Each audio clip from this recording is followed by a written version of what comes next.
All right. So today we're going to talk about different types of weathering.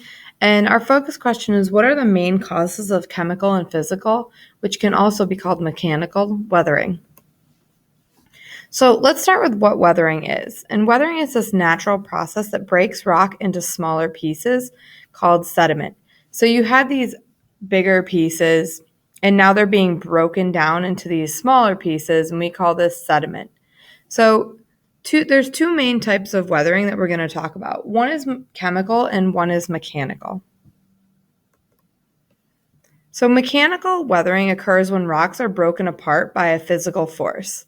So a few different things that can happen is this idea of this unloading or frost action where ice can wedge through, root wedging where a plant can grow through, or a dramatic temperature change which can cause a crack. So like I said, ice wedging takes place when water in a crack freezes and forces the rock apart. So in this picture that you saw right here, you see this ice coming through, this water was coming through. As the ice or the water started to cool, it started to expand and it cracked, and that's called ice wedging. Changes above freezing in places like deserts can cause rocks to break apart. And this is from a dramatic temperature change. So there was a shift in temperature and it causes the rock to crack. Another type that we can talk about is this abrasion. So there's water abrasion where you see rocks that tumble around and tumble until they're smooth. And then there's also something called wind abrasion where you can see these smooth areas now.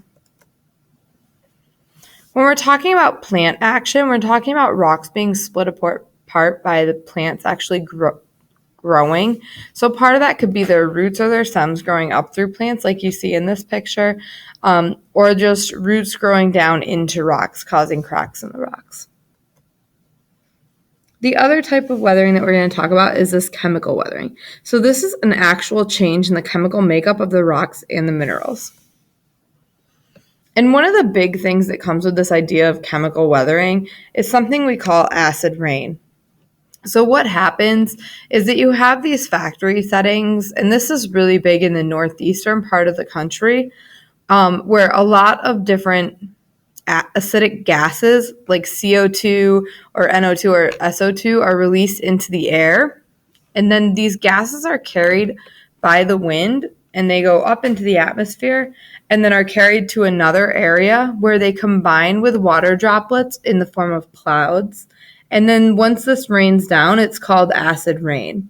And then this acid rain can then have runoff effects where it will empty into another body of water, either a lake, stream, river, pond. And this can cause a shift in the acidity of the water and make it very harmful for plants and also for other organisms that live in that area, such as frogs tend to be a big indicator of acid rain because they breathe through their skin, and a few other organisms that are dramatically affected by even the slightest shift in this acidity.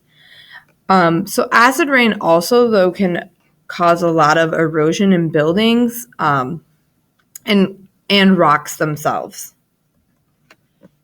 Go ahead and move on to your interactive for today, or your worksheet, and then an interactive as well to go along with it.